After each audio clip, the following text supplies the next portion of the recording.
Hello friends, welcome to J square blogs. ఈ వీడియోలో sambar powder చేసి చూపిస్తున్నాను. దీన్ని మనం 15 to 20 డేస్ పాటు ఫ్రిడ్జ్లో పెట్టుకుని స్టోర్ చేసుకోవచ్చండి.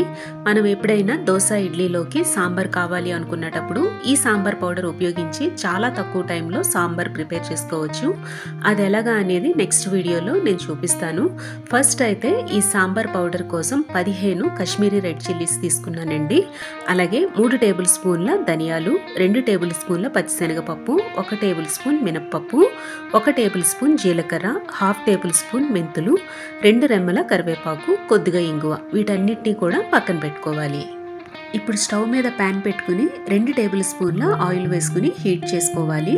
ఆయిల్ హీట్ అయిన తర్వాత ధనియాలు, పచ్చిశనగపప్పు, మినప్పప్పు, జీలకర్ర, మెంతులు వీటిని లో ఫ్లేమ్లో దోరగా ఫ్రై చేసుకోవాలండి. ఈ దినుసులు అనేవి మాడిపోకూడదు. మాడిపోతే సాంబార్ పౌడర్ టేస్ట్ అంతా కూడా మారిపోతుంది. కాబట్టి లో ఫ్లేమ్లోనే వీటిని ఫ్రై చేసుకోవాలి.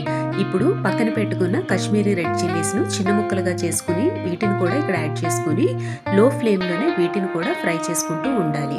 చూడండి, ఇవన్నీ ఇలా ఫ్రై అయ్యాయి కదా. ఇప్పుడు దీనిలోకి ఇంగువ అలాగే 2 రెమ్మల కరివేపాకును కూడా వేసుకుని మరలా వీటిని కొద్దిసేపు ఫ్రై చేసుకోవాలి.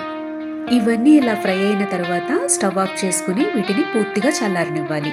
ఇవి చల్లగా అయిన తర్వాత మిక్సీ జార్లోకి వేసుకుని ఫైన్గా పౌడర్ చేసుకోవాలి. నేను మిక్సీ చేశాక మీకు చూపిస్తున్నానండి. పౌడర్ చూడండి, ఈ విధంగా ఉంటుంది. ఇప్పుడు దీన్ని ఏదైనా ఎయిర్ టైట్ కంటైనర్లో వేసుకుని 15 to 20 డేస్ పాటు ఫ్రిడ్జ్లో పెట్టుకుని స్టోర్ చేసుకోవచ్చు. అంతేనండి, సాంబార్ పౌడర్ రెడీ అయిపోయింది. ఈ సాంబార్ పౌడర్నే నేను ఉపయోగించి ఇడ్లీలోకి చాలా రుచిగా ఉండే సాంబార్ ఎలా చేసుకోవాలో నెక్స్ట్ వీడియోలో చూపిస్తాను. ఈ వీడియో కనుక మీకు నచ్చినట్లయితే లైక్ చేయండి, షేర్ చేయండి. J square blogs Telugu home foods ఛానల్ను సబ్స్క్రైబ్ చేసుకోండి.